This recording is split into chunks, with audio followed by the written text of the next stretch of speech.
우리는 앞에서 성막 안에 있는 등대와 떡상에 대해서 살펴봤습니다.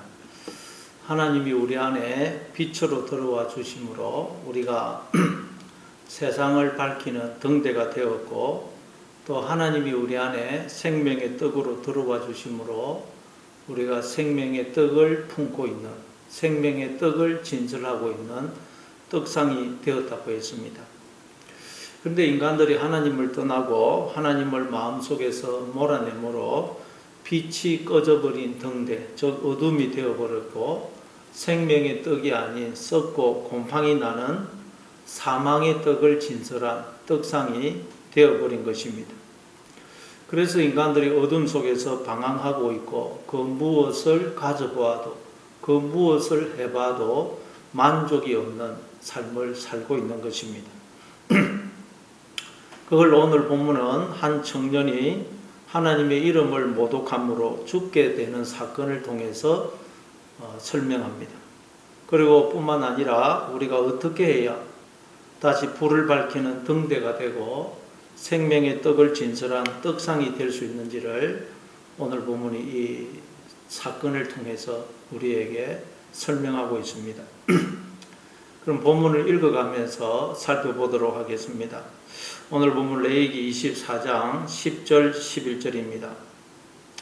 이스라엘 자손 중에 그의 어머니가 이스라엘 여인이요 그의 아버지는 애굽 사람인 어떤 사람이 나가서 한 이스라엘 사람과 진영 중에서 싸우다가 그 이스라엘 여인의 아들이 여호와의 이름을 모독하며 저주함으로 무리가 끌고 모세에게로 가니라. 그의 어머니의 이름은 슬로밋이요 단 지파 디브리의 딸이었더라. 오늘 본문은 하나님의 이름을 모독하여 죽임을 당한 이 청년에 대해서 소개하기를, 어머니는 이스라엘 여인이고 아버지는 애굽 사람이라고 말합니다. 성경은 이 청년의 출신을 통해서 우리에게 영적인 진리를 설명하고 있습니다. 창세기 2장 7절에 보면 여호와 하나님이 땅의 흙으로 사람을 지으시고 그 고에 생기를 불어넣으시니 사람이 생명이 되더라고 그러죠. 그러니까 우리의 본질은 흙입니다. 근데 흙인 우리 안에 하나님의 생기가, 하나님의 씨가, 하나님의 영이 들어오므로 우리가 생명으로 존재하게 된 것입니다. 이걸 두고 성경은 처녀가 잉태하여 아들을 낳을 것인데 그 이름을 임마누엘이라 하라 그러는 것입니다. 처녀는 절대 스스로는 생명을 잉태할 수가 없습니다. 반드시 외부로부터 남자의 씨가 들어와야만 생명을 잉태할 수 있습니다. 그러니까 말하자면 우리는 처녀라는 것입니다. 처녀, 흙 다 같은 의미입니다. 그렇기 때문에 우리 스스로는 절대 생명을 잉태할 수가 없어요. 그런데 우리 안에 생명이 주어져 있네요. 여러분 안에 다 생명이 주어져 있죠. 모든 인간들 속에 생명이 주어져 있습니다. 그러니까 말하자면 처녀가 잉태를 한 것입니다. 우리 스스로는 절대 생명을 잉태할 수 없는데 모든 인간들이 생명을 잉태하고 있네요. 처녀가 생명을 잉태한 것입니다. 그러니까 있을 수 없는 일이 일어난 것입니다.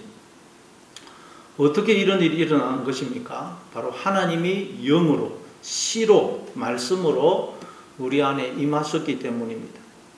그래서 천사 미가엘이 마리아에게 나타나서 네가 잉태하여 아들을 낳을 것이다. 그러자 마리아가 나는 남자를 알지 못하는데 어떻게 그런 일이 있을 수 있습니까? 그러니까 미가엘이 성령이 내게 임하시고 지극히 높으신 이의 능력이 너를 덮으심으로 네가 잉태를 하게 될 것이다. 그러죠. 하나님이 우리를 품으시고 우리 안에 씨로 영으로 생명으로 들어오심으로 우리 속에 생명이 잉태된 것을 말하는 것입니다. 그래서 아들을 낳게 되면 그 이름을 임마누엘이라 하라. 이를 번역한 적 하나님이 우리와 함께 계시다 함이라. 이건 예수님 이야기면서 예수님 안에 있는 우리 이야기입니다. 하나님이 우리를 지극히 높으신 하나님이 우리를 품으시고 또 우리 안에 영으로 씨로 생명으로 말씀으로 들어오셔서 우리와 하나가 되어 주시기 때문에 우리가 생명으로 존재하고 있는 것입니다. 우리가 다 생명을 잉태하게 된 것입니다. 따라서 우리가 임마누엘의 존재인 것입니다. 생명이신 하나님이 함께 하시지 않으면 그 누구도 생명으로 존재할 수가 없습니다. 그런데 이 청년은 그 어머니의 자궁 속에 이방인의 씨가 들어와서 잉태된 것입니다. 이방인의 씨. 그러니까 성경은 이걸 통해서 우리 안에 가라지가, 거짓된 영이, 거짓된 말씀이, 즉 뱀이, 하나님 없는 생각이 우리 속에 들어온 것을 설명하는 것입니다. 뱀이 와가지고 네가 하나님이 되라 그러죠. 그래서 그 생각이 들어와서 우리가 하나님을 몰아내고 내가 나의 주인이, 머리가 된 것입니다. 하나님과의 관계가 단절된 것입니다. 그 상태가 바로 영적으로 죽은 상태입니다.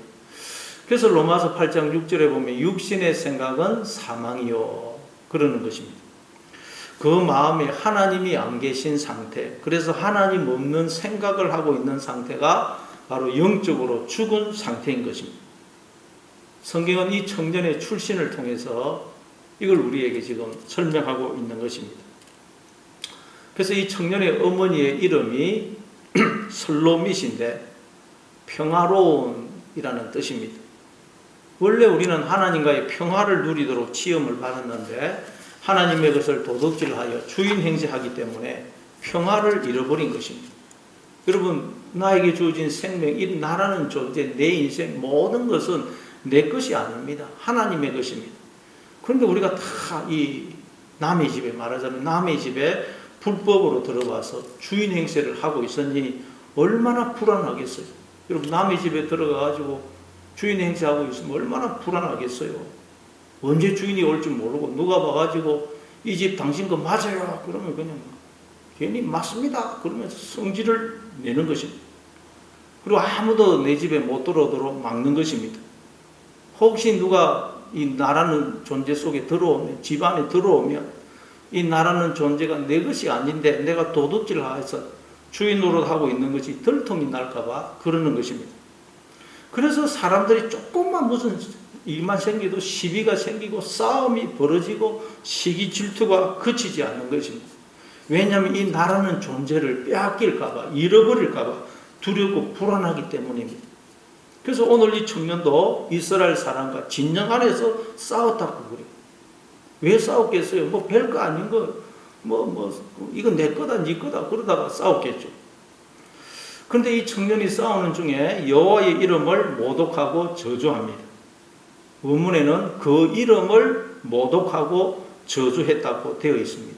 그 이름에 대해서는 말씀드린 적이 있습니다. 하나님이 우리의 이름이 되시고 우리가 또한 하나님께 이름이 된다고 그랬죠. 우리는 존재할 때부터 이 하나님과 관계 속으로 들어와서 하나님을 이름으로 얻어 하나님의 아들이라는 게 우리의 이름이고, 또 우리도 하나님께 이름이 되어드려서 하나님은 누구의 아버지, 누구의 하나님 이렇게 된 것입니다. 따라서 그 이름을 모독하고 저주했다는 말은 하나님을 모독하고 저주했다는 말이요. 그건 하나님을 몰아내고 내가 하나님 자리에 앉아 하나님 행세하는 것을 말합니다. 그래서 하나님이 안 계시는 것처럼 내가 나의 주인이 되어서 내 마음대로 생각하고 내 마음대로 말하고 내 마음대로 살아가는 것을 말합니다. 하나님의 함께 하신가, 복주신가, 인도하신가, 보호하심을 믿지 못하고 부정하면서 사는 것을 말입니다. 그래서 늘 두려움, 불안, 걱정, 염려, 후회, 미움 속에서 살아가는 것을 말합니다. 그게 바로 하나님의 이름을 모독하고 저주하는 것입니다. 그러면 그 상태가 바로 이미 영적으로 죽은 상태입니다. 불이 꺼진 등대요, 썩고 부패해서 냄새나는 사망의 떡을 진설한 떡상인 것입니다. 그래서 마음에 기쁨이 없고 감사가 없고 평안이 없고 만족이 없는 것입니다. 그걸 성경은 이 청년이 여호와의 이름을 모독하는 것으로 설명하는 것입니다. 그런데 우리가 이렇게 살아갈 때가 얼마나 많습니까? 그럼 어떻게 해야 다시 우리가 불이 타오르는 등대가 되고 생명의 떡을 진설한 떡상이 될 수 있을까요? 12절부터 14절입니다. 그들이 그를 가두고 여호와의 명령을 기다리더니 여호와께서 모세에게 말씀하여 이르시되 그 저주한 사람을 진영 밖으로 끌어내어 그것을 들은 모든 사람이 그들의 손을 그의 머리에 얹게 하고 온 회중이 돌로 그를 칠지니라. 이스라엘 사람들이 그 청년을 잡아 가두고는 여호와의 명령을 기다립니다. 여러분, 우리도 우리의 마음속에 빛이 꺼지고 생명의 떡이 썩고 부패해서 곰팡이 난 떡이 되어 기쁨과 평안이 없을 때, 두렵고 불안할 때, 걱정, 염려가 엄습할 때 나의 그런 마음과 생각을 붙잡아서 잠잠히 하나님을 바라보고 하나님을 기다려야 돼요. 시편 37편 5절입니다. 여호와 앞에 잠잠하고 참고 기다리라. 자, 이스라엘 백성들이 그랬더니 하나님이 말씀하시기를 그 저주한 사람을 진영 밖으로 끌어내어 그 청년이 하나님을 모독하는 소리를 들은 모든 사람이 그 청년의 머리에 안수하고 돌로 그를 치라고 하십니다. 이건 오늘 우리의 시각으로 보면 도무지 이해가 안 됩니다. 아니, 자기 이름을 좀 욕했다고 해서 그를 돌로 쳐 죽이라고 하는 분이 어떻게 하나님이라고 할 수가 있겠어요? 사랑이 하나님이라고 할 수가 있겠어요? 오늘 우리로서는 도무지 이해가 안 됩니다. 근데 성경은 그 당시의 사람들의 그 삶의 모습, 관행을 빌어서 지금 성경은 우리에게 진리를 설명하는 것입니다. 그 당시 사람들은 명예를, 자기의 이름을 목숨보다 더 중요하게 생각했어요. 명예를 잃으면, 이름을 더럽히면 살 가치가 없다고 생각했어요.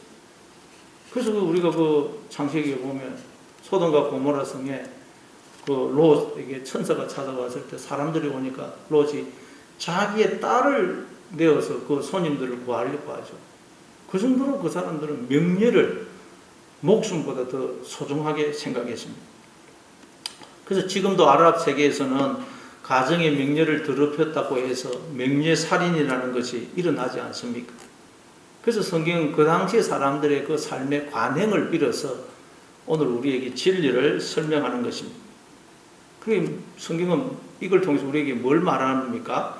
우리 속에서 하나님을 모독하는 뱀의 소리가 들릴 때마다, 하나님 없는 생각이 일어날 때마다, 두려움, 불안, 근심, 염려, 걱정, 미움이 엄습할 때마다 하나님을 바라보고 말씀을 붙들므로, 하나님의 약속을 기억하고 붙들므로 우리 마음속에서 일어나는 그 모든 부정적인 생각들, 하나님을 모독하는 육신적인 생각들을 죽이라는 거예요. 죽이고.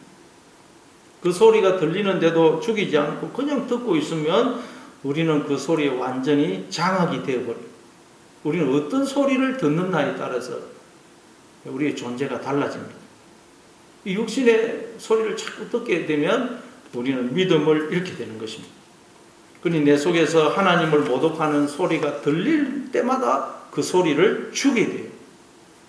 이걸 두고 사도 바울은 로마서 8장 13절에서 이렇게 말합니다. 너희가 육신대로 살면 반드시 죽을 것이로되 영으로서 몸의 행실을 죽이면 살리니 무릇 하나님의 영으로 인도함을 받는 사람은 곧 하나님의 아들이라. 육신대로 살면, 즉 내가 나의 주인이 되고 머리가 되어서 하나님과 상관없이 내 마음대로 생각하고 내 마음대로 말하고 내 마음대로 행동하면 죽는다는 거예요. 그 상태가 이미 죽은 상태입니다. 그러나 영으로서 몸의 행실을 죽이면 산다는 거예요. 이 말은 말씀을 늘 붙들어서 믿음의 생각, 영의 생각을 함으로 내 마음속에 들어온 하나님을 모독하는 그런 불신앙적인 생각, 육신적인 생각, 뱀의 소리, 두려움, 불안, 염려, 걱정, 미움을 죽이면 산다는 거예요. 안 그러면 나의 영혼이 죽습니다. 우리는 날마다 영의 생각, 믿음의 생각을 함으로 육신의 생각을 죽여야 돼요. 그렇지 않으면 어느 순간 내 마음이 육신의 생각으로 가득 차게 됩니다. 하나님을 모독하는 육신의 생각으로 가득 차게 돼요. 성경은 이 청년이 하나님을 모독하는 소리를 들은 자들로 하여금 돌로 이 청년을 죽이라는 말씀을 통해서 이 진리를 우리에게 말씀하고 있는 것입니다. 여러분, 날마다 쉬지 말고 기도와 말씀으로 영의 생각, 믿음의 생각을 하심으로 여러분 마음속에 슬그머니 들어온 하나님을 모독하려는 그 마귀, 그 뱀, 그 죄, 육신의 생각을 날마다 죽이시기 바랍니다. 또 오늘 15절 16절입니다. 너는 이스라엘 자손에게 말하여 이르라. 누구든지 그의 하나님을 저주하면 죄를 담당할 것이요 여호와의 이름을 모독하면 그를 반드시 죽일지니 온 회중이 돌로 그를 칠 것이니라. 거류민이든지 본토인이든지 여호와의 이름을 모독하면 죽일지니라. 거류민이든지 본토인이든지 상관없이 여호와의 이름을 모독하면 죽이라고 말씀합니다. 그러니까 이 청년이 죽임을 당한 것은 단순히 그의 아버지가 이방인이기 때문이 아닙니다. 누구든지 육신의 생각을 하는 것은 스스로 자신 속에 주어진 하나님의 생명을 죽이는 행위라는 것. 따라서 영의 생각을 함으로 나의 생명을 죽이는 그 육신의 생각, 하나님을 모독하는 그 육신의 생각을 죽이라는 것입니다. 여러분 늘 하나님의 약속의 말씀을 붙들어 영의 생각을 하시기 바랍니다.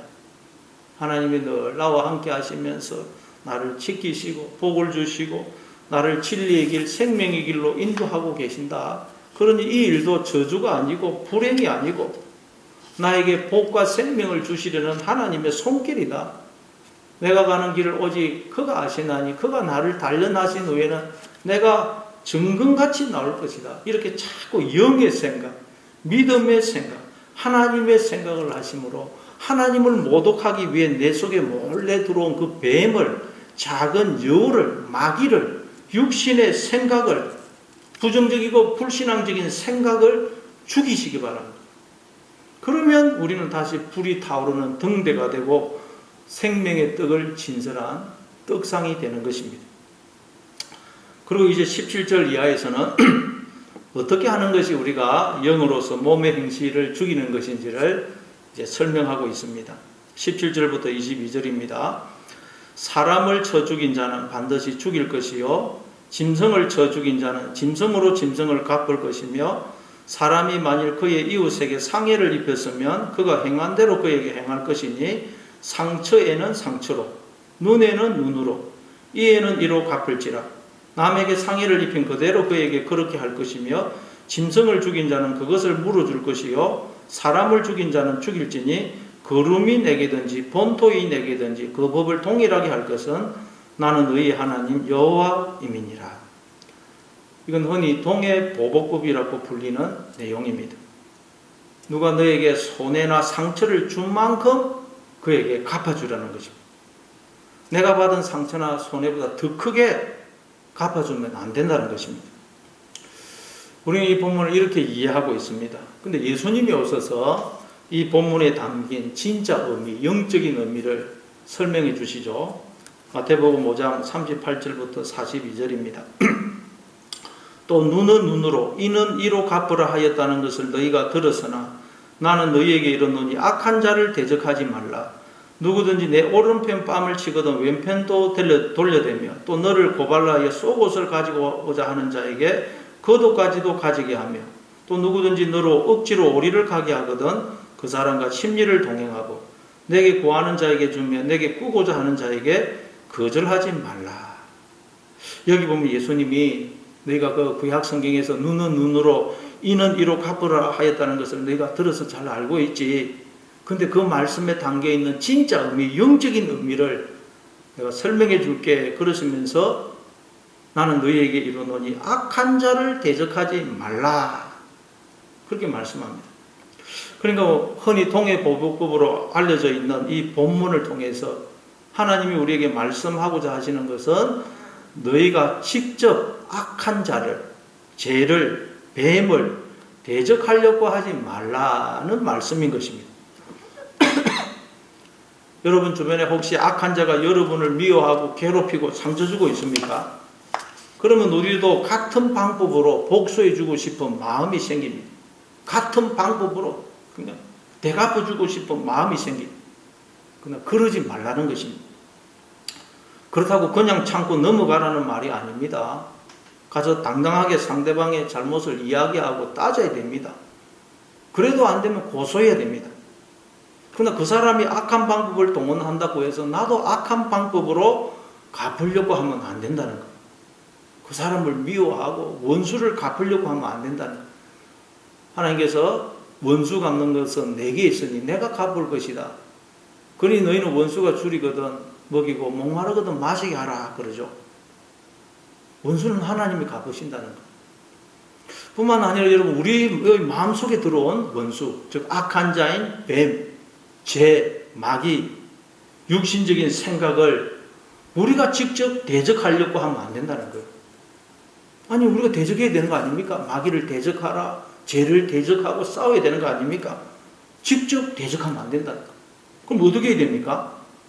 마음속에 하나님을 모셔드려야 된다는 거예요. 마음속에 하나님을 모셔드리면 하나님이 용사가 되어서 우리의 대적을 싸워서 승리를 주시는 거예요. 그래서 우리는 자꾸 하나님을 부르고 하나님께로 도망가고 하나님을 마음에 모셔드려야 됩니다.